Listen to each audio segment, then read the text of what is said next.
પરમ તત્વને પોતાના આત્માથી અલગ શોધવું એ ભ્રમ છે. રમીની 52. જેહી કારણ શિવ અજહુ વિયોગી, અંગ વિભૂતિ લાઈ ભો ભૂયોગી.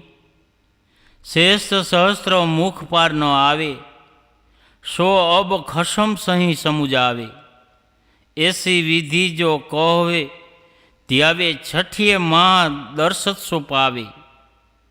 કોને ભાવ દેખાઈ દેહો, ગુપ્ત ही रहो स्वभाव सब लेहो. साखी कहिए कबीर पुकारी के, सबका ऊँहे विचार. कहाँ हमारा माने नहीं, कैसे छूटे ब्रह्मजाળ.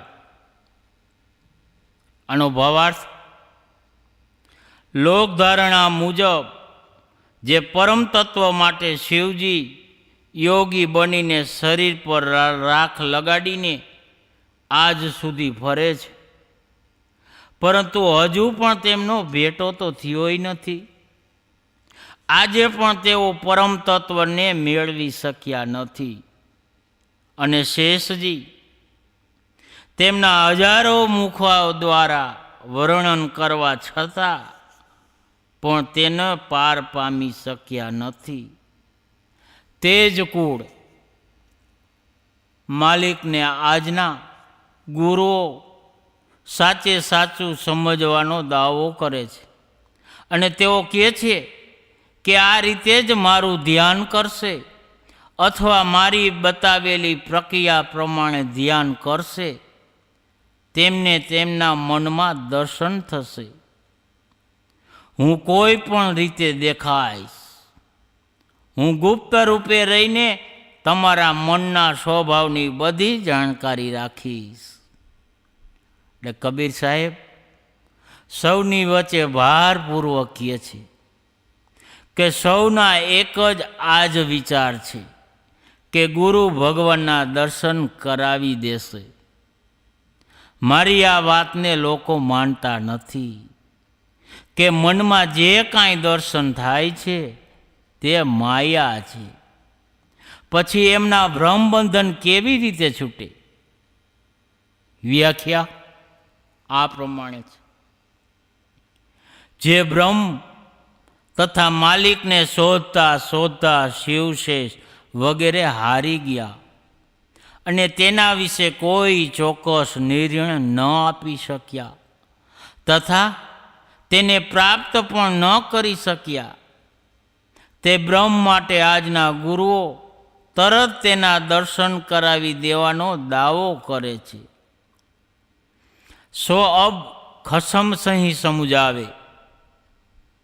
તેઓ કહે છે કે અમે તે માલિકની હકીકતને જાણીએ છીએ અને તેનું સાચે સાચું અમે સમજાવી રહ્યા છીએ.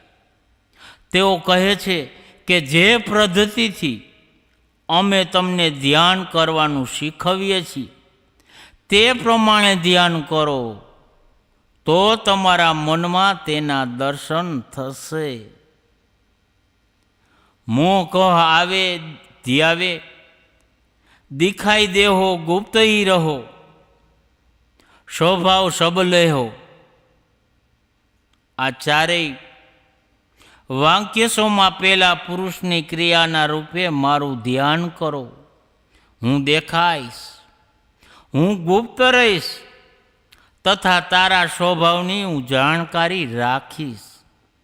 આ પ્રમાણેનું વર્ણન છે. આ પેલા પુરુષની ક્રિયા ગુરુ તથા બ્રહ્મ એ બંને માટે યોગ્ય અર્થ દર્શાવે છે. ભાવુકતાથી ભરેલા ભાવનાવાદી ગુરુ કહે છે કે હે શિષ્ય, મારું ધ્યાન કર.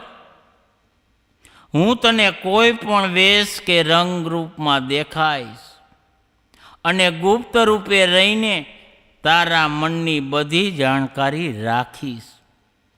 ગુરુઓના આ ભાવુક ઉપદેશથી શિષ્યોનું થોડું ઘણું ભાવનાત્મક હિત થઈ શકે, પરંતુ તેમનો વિવેક ઉદય થતો નથી. આ ઉપદેશમાં બ્રહ્મને પ્રથમ પુરુષની ક્રિયા રૂપે માનીને કહી શકાય કે જાણે બ્રહ્મ કહી રહ્યું હોય કે મારું ધ્યાન કરો. હું નાદ, જ્યોતિ, શબ્દ વગેરે કોઈ પણ રૂપમાં દેખાઈશ. હું ગુપ્ત રહીને તમારા સ્વભાવની જાણકારી રાખીશ વગેરે. આ બધાનો ભાવ એ થયો કે જે ઈશ્વર કે બ્રહ્મનું ઠેકાણું શિવ કે શેષ ન જાણી શક્યા તેનું સત્યવ્રત સ્વરૂપ બતાવવા માટે આજના ગુરુઓ દાવો કરે છે. ગુરુઓ શિષ્યોને ધ્યાન કરવાની સલાહ આપે છે. તેઓ તેમની કલ્પિત પદ્ધતિ બતાવે છે. કોઈ કહે છે કે તેને 4 ભુજાવાળા સમજો, કોઈ કહે છે કે તેને અમુક રૂપે સમજો, તો કોઈ કહે છે કે તેને પ્રકાશરૂપ, જ્યોતિરૂપ, નાદ તેમજ શબ્દરૂપ સમજો. જો તમને નાદ સંભળાય તો સમજી લો કે તે બ્રહ્મ છે. જો તમને જ્યોતિ દેખાય તો સમજી લો કે તે ભગવાન કે બ્રહ્મ છે. તમે કલ્પના કરો કે તમારી ચારેય તરફ બ્રહ્મ ફેલાયેલું છે. આ વગેરે છે. એટલે કહેવું ન પડે કે ઉપરની બધી વાતો મનની ખોટી અવધારણાઓ છે, કે મનથી કલ્પેલી છે. એ કહી શકાય છે કે આ મનગંઠ ધારણાઓથી પણ માણસનું થોડું ઘણું હિત તો થાય, પરંતુ આ બધું સત્ય નથી. આ બધું તો મનનો વેપાર છે. પોતાના આત્મા, પોતાના ચેતન સ્વરૂપથી અલગ પરમાત્મા શોધવા એક ભ્રમ છે. અને આ ભ્રમ પ્રાચીન કાળથી ચાલ્યો આવે છે. જો શેષ મહેશને પણ આ ભ્રમ જ રહ્યો હોય, તેથી એ સત્ય તો ન જ હોઈ શકે. કहीं કબીર પુકારી કે સબકા હું હે વિચાર. કબીર સાહેબ ભારપૂર્વક કહે છે કે સંસારમાં મોટા ભાગે બધાનો આ જ વિચાર હોય છે કે ગુરુ શિષ્યને ઈશ્વર દર્શન કરાવે છે અને શિષ્ય કૃતાર્થ થઈ જાય છે. પરંતુ આનાથી વધુ ભોળ પણ બીજું શું હોઈ શકે?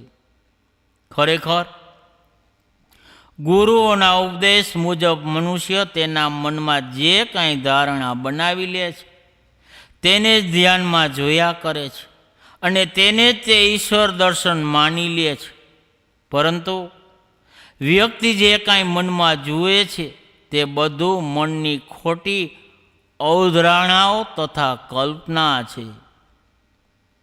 ખરું ધ્યાન તો સંકલ્પનો ત્યાગ છે, અને સંકલ્પનો ત્યાગ કર્યા પછી કોઈ ભગવાન નથી બચતા કે જેના દર્શન થતા હોય.